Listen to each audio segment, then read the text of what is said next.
Hello, students of class 7th. Today we are going to start a revision for the term first.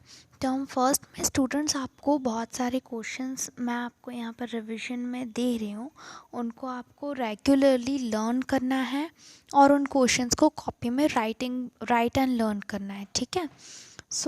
पहले हम कुछ questions पढ़ेंगे और आपको एज अ होमवर्क कुछ क्वेश्चंस दिए जाएंगे जिनके आंसर्स इसमें नहीं होंगे, तो आपको उन क्वेश्चंस के आंसर राइट करके अपनी कॉपी में लिख कर रखना है और नेक्स्ट रिवीजन में चेक करना है कि वो आंसर सही है या गलत है। So let's start. Question number 1, what did doctor Abdul Kalam use to read during his travels and why? Doctor Kalam अपने ट्रैवल्स में क्या रीड करते थे और क्यों? Dr. Kalam used to read different articles of different magazines and papers during his travels abroad because he likes to stay in touch with the news of India. जब वो abroad होते थे और ट्रैवल करते थे, अब्रॉड मतलब India से बाहर, तो जब वो इंडिया से बाहर ट्रैवल करते थे तो वो डिफरेंट मैगजीन्स के आर्टिकल्स और न्यूज़ पढ़ते थे। और क्यों पढ़ते थे? क्योंकि वो इंडिया की न्यूज़ के टच में रहना चाहते थे। Second, what does the term a sleepy little town mean according to Dr. Kalam? A sleepy little town इस phrase से अब्दुल कलाम क्या कहना चाहते हैं? Doctor Kalam describes Rameswaram as a sleepy little town. Doctor Kalam Rameswaram को एक sleepy little town के जैसे डिस्क्राइब करते हैं, जिसका मतलब क्या होता है? Which means the town was without any activity or excitement. मतलब कि उस टाउन में कोई एक्साइटमेंट नहीं थी और ज़्यादा एक्टिविटीज़ नहीं होती थी। At what age did Dr. Kalam become a working man? Doctor Kalam कितनी एज में वर्किंग मैन बन गए थे? तो at the tender age of 8, वो 8 साल की उम्र में वर्किंग मैन बन गए थे। What made Abdul Kalam's mother proud of him?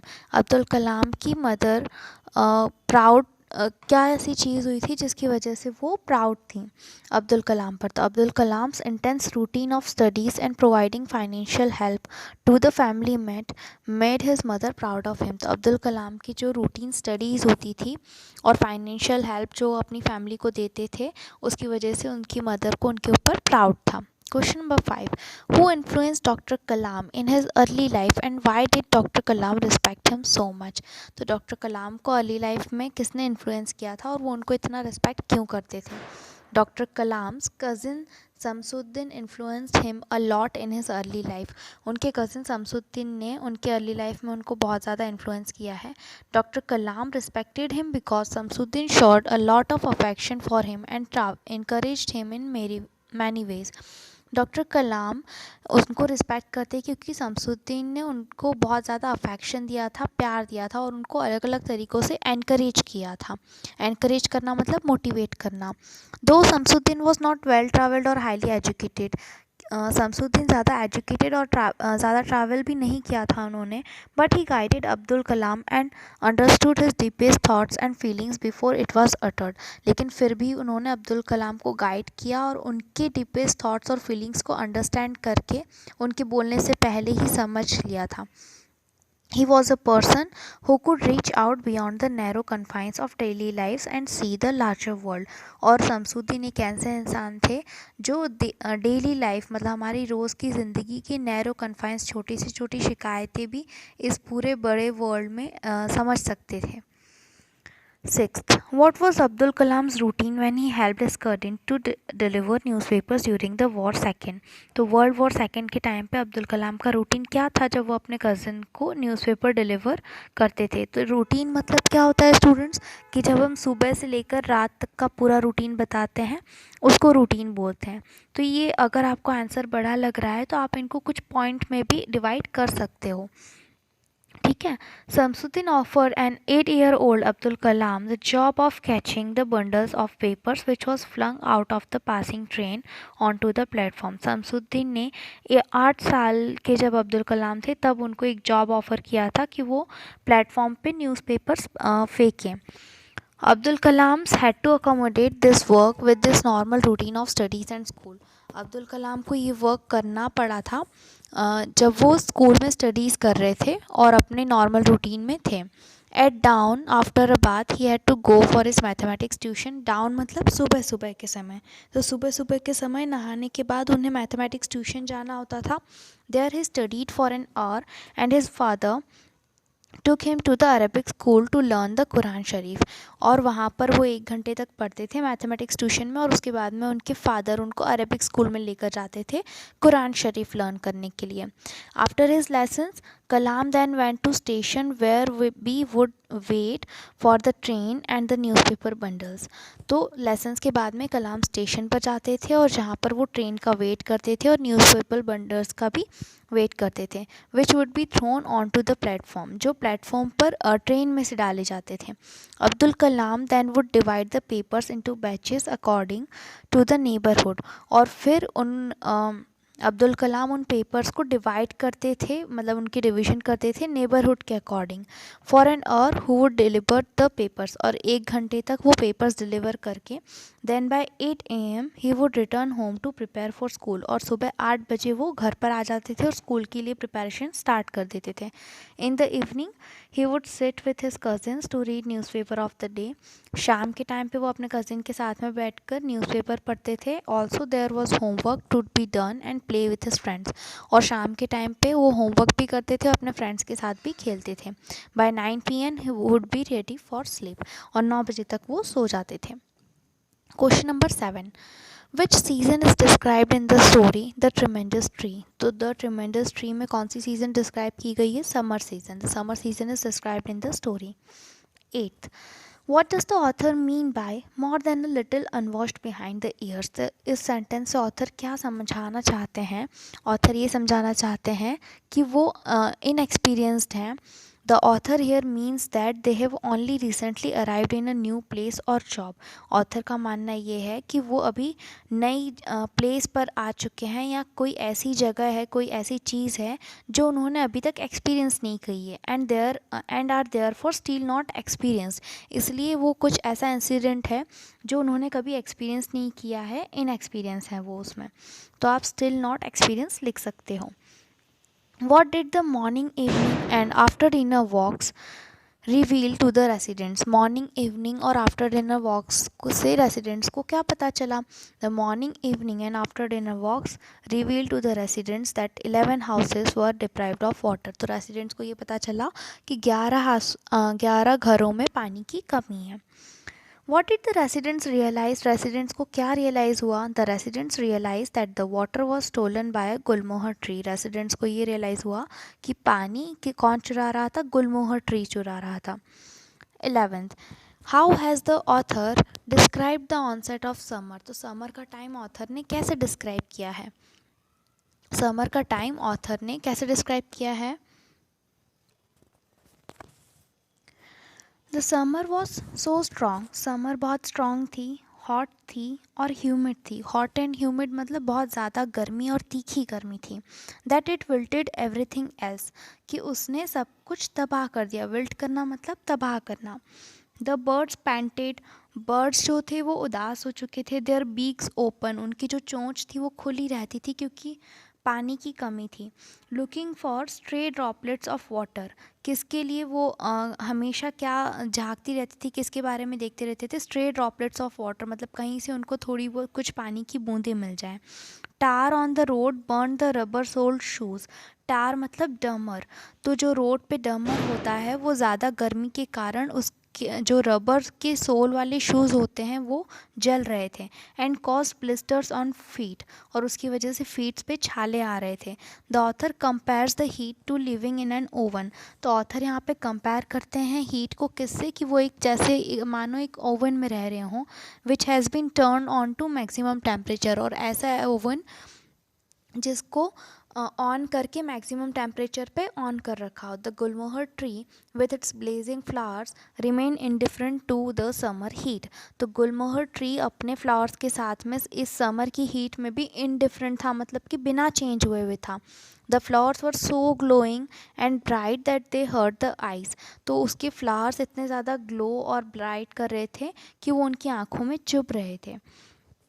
Question number 12, What did the residents discovered when the drains were dug? Residents को क्या पता चलता है जब ड्रेन्स ड्रेन्स मतलब कि जब ड्रेन्स खोदी जाती है, मतलब कि जो पाइपलाइंस होती हैं उनको खोदा गया, उनको देखा गया।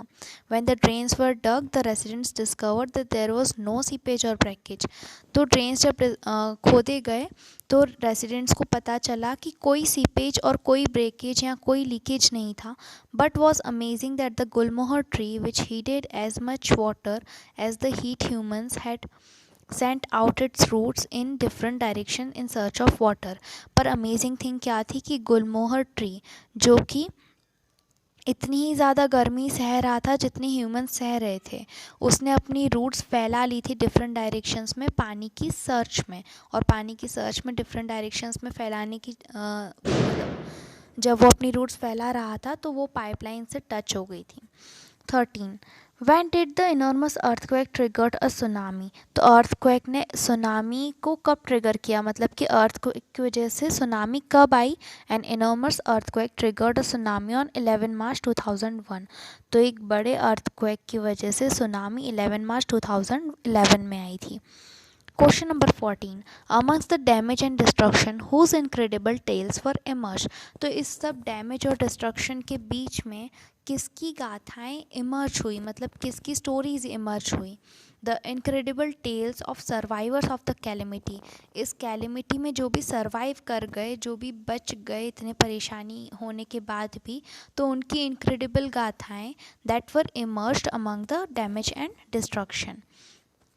15 What did the people of Japan faced after the natural disaster? Natural disaster के बाद में जापान के पीपल ने क्या फेस किया। After the natural disaster the people of Japan faced a man made disaster in the form of radio active leak. तो natural disaster के बाद में जापान के लोगों के ऊपर एक मैन मेड डिज़ास्टर आ गया, और वो किसके फॉर्म में था, radio active leak. Radio active material leakage की वजह से वो भी उनके लिए एक डिज़ास्टर हो गया था इंसिडेंट। ये नेक्स्ट के 5 क्वेश्चन स्टूडेंट्स आपके लिए होमवर्क में हैं जो आपको अपनी कॉपी में राइट करने हैं। What did Kei Masuda realize by the force of earthquake. Earthquake की फोर्स से की मसूदा को क्या रियलाइजेशन हुआ। How did Japanese government tackle the aftermath of tsunami. Japanese government ने सुनामी के आफ्टरमैथ को कैसे टैकल किया। How did the people of Japan react after the earthquake and destructive tsunami. Japan के लोगों ने अर्थक्वेक पे क्या रिएक्शन दिया और डिस्ट्रक्टिव सुनामी पे कैसे रिएक्ट किया।